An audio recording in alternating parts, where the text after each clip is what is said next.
Olá, então mais um vídeo.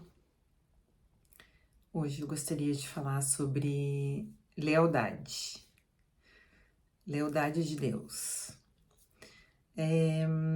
Deus se descreve como sendo leal na Bíblia.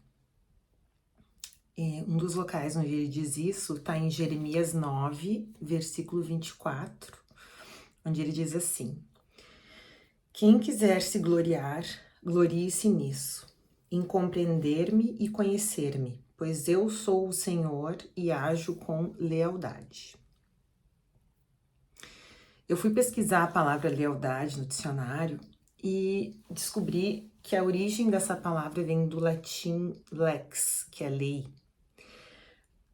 O que significa lealdade? Significa cumprir os compromissos, cumprir as promessas. Então, uma pessoa leal é uma pessoa que faz o que diz.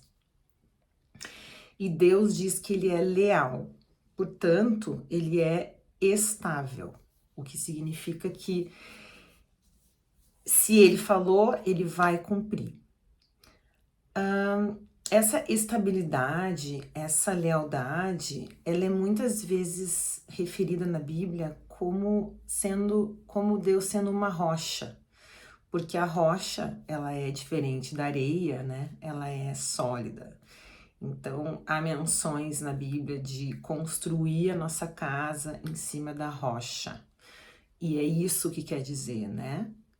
Construir a nossa vida com base nos ensinamentos e nas promessas de Deus, que é forte, que é estável e que não vai mudar de ideia. Quando ele promete, ele vai cumprir. Então, o próximo sobre a rocha, achei interessante o Isaías 26:4, ele diz isso: confiem sempre no Senhor, pois o Senhor, somente Ele é a rocha eterna. Então, quando a gente vê essa analogia à rocha, isso está se referindo a esse aspecto da lealdade de Deus, às promessas que Ele cumpre, que Ele faz para nós.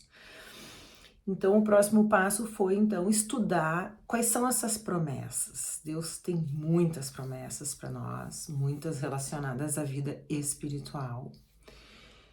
E uma delas é a de que a gente nunca vai estar sozinho nas nossas tribulações, mas que a gente vai ter tribulações. É uma promessa. Nós vamos ter problemas, vamos ter dificuldades.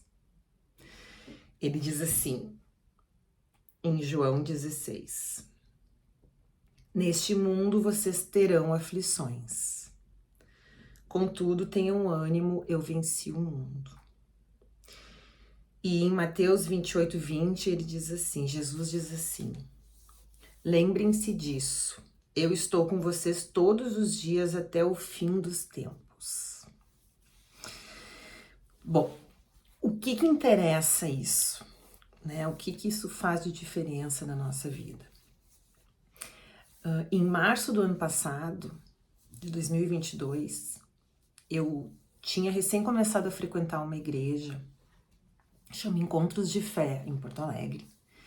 Fazia 2 meses que eu estava indo nessa igreja. E aí, num sábado, no último sábado que eu fui na igreja, antes do que aconteceu, que eu vou contar, o pastor Marcos, querido pastor Marcos, ele estava falando sobre aquela situação de Jesus, quando ele está no barco com os discípulos, fazendo uma travessia, e vem uma grande tempestade. E os discípulos ficaram com muito medo, Jesus estava dormindo, então eles chamam Jesus acalma a tempestade. E o pastor Marcos disse assim: a vida é um barco, né? A gente está navegando e às vezes a gente vai ter uma brisa, mas às vezes a gente vai ter uma grande tempestade. E ele disse assim: da próxima vez que vocês viverem uma tempestade, lembrem que Jesus está no barco, né? Que não importa o tamanho das ondas, mas ele tá no barco, o barco não vai afundar. Isso foi num sábado. Na terça-feira seguinte, eu tava trabalhando em casa E aí eu tocou o despertador, eu tinha que descer correndo as escadas para descer e eu ia buscar minha filha na escola. E eu comecei a descer a escada e eu não sei o que que houve, eu virei o pé, eu caí, eu sofri um acidente, eu caí do alto da escada, né, não sei, uns 5, 6 degraus, e ali eu fiquei, né. Eu sofri um acidente feio, eu quebrei o joelho em 5 partes e o outro pé eu rompi os ligamentos. Quando eu estava no chão, naquele momento, eu senti uma dor que eu não sei nem explicar, eu fiquei com falta de... Eu não sei se eu cheguei a desmaiar, mas eu senti que começou a tomar conta de mim um pânico, uma coisa que começou a subir de baixo para cima. Era como se eu estivesse me afogando. E imediatamente eu me lembrei do pastor Marcos falando que não importava o tamanho das ondas, que Jesus estava no barco. E naquele momento eu fechei os olhos e eu falei: Jesus, me ajuda, me ajuda, me ajuda, me ajuda. E eu não sei nem explicar, mas eu experimentei no meu corpo físico uma calma, uma tranquilidade tomou conta de mim e eu consegui respirar. Peguei meu telefone celular, que por sorte eu tinha colocado no bolso da calça. Consegui telefonar para uma amiga, para Catrine, querida, pedi para ela buscar minha filha na escola. Consegui ligar para meu marido, que chamou uma ambulância. Eu fui de ambulância para o hospital.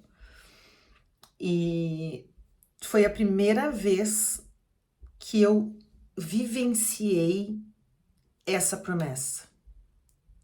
Eu não entendia muito, eu achava que isso era uma coisa, essa promessa era uma coisa que não, sinceramente, não era muito útil na vida. Mas ela é muito importante, porque depois desse acidente, eu sofri 3 cirurgias no joelho. Eu fiz uma para botar os pinos, eu fiz outra para arrumar os pinos que saíram do lugar e uma última para retirada. E foram 6 meses de muito sofrimento físico, muita dor. E o que eu experimentei, tanto no tombo, naquele momento, quanto nas 3 cirurgias, eu percebi que existem muitos momentos na vida da gente que não tem ninguém com a gente. A gente pode ser casado, a gente pode ter filhos, a gente pode ser super próximo da mãe, do pai, do irmão, mas numa mesa de cirurgia, nenhum deles está ali. Num acidente, às vezes, quando a gente tá sozinho, não tem ninguém com a gente. Eu fiquei no chão até o meu marido chegar em casa, até as pessoas começarem a vir me acudir, eu fiquei no chão uns 40 minutos. Eu não conseguia me mexer, eu mal respirava. Mas aí, quando eu chamei Jesus, eu falei: Deus, me ajuda. Eu senti essa promessa sendo cumprida, sabe?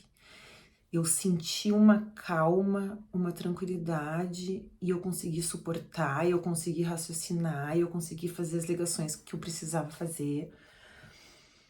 Então, essa promessa, ela é uma promessa muito importante, porque ele não abandona a gente.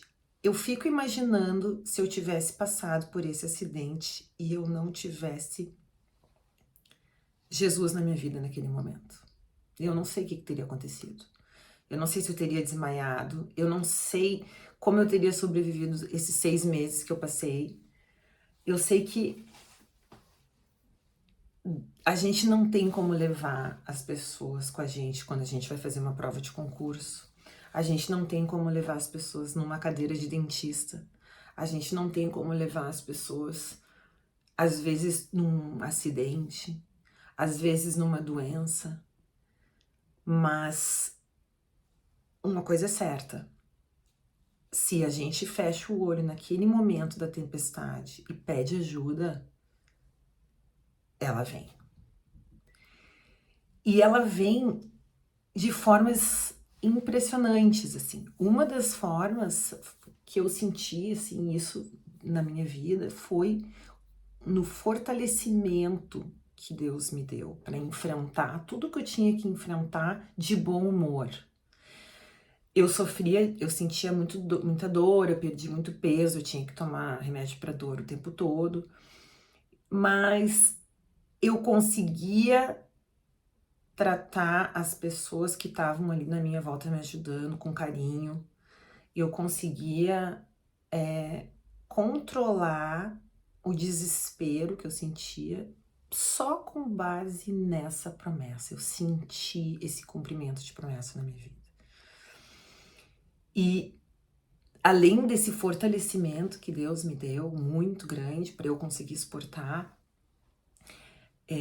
as cirurgias e tudo, Deus mandou a ajuda dele através de pessoas. Eu tinha anjos, assim. Eu tinha a Catrine, que é a mãe de uma coleguinha da Marina, que ficava com a Marina ia pra casa dela quando eu precisava ir pro hospital. Eu tinha a Cris, que é a minha amigona, que vinha na minha casa dar comidinha pros meus pets. E o meu marido, que me levava, né, pro hospital, sempre comigo. A minha mãe, os meus amigos. Então, assim, eu experimentei a lealdade de Deus, eu nunca me senti sozinha, tanto nos momentos que eu tava sozinha mesmo, numa mesa de cirurgia ou lá durante o meu acidente, quanto pelas pessoas me ajudando. E eu queria falar que a gente precisa ter essa promessa bem viva na nossa cabeça, para quando a gente viver momentos difíceis, a gente não se desesperar. Então era isso. Eu espero que a gente cada vez mais confie em Deus, nas promessas dele, e que a gente também se permita ser usado por Deus para ser a mão dele na vida dos outros, na vida das pessoas e ajudar as pessoas nos momentos de dificuldade. É isso então.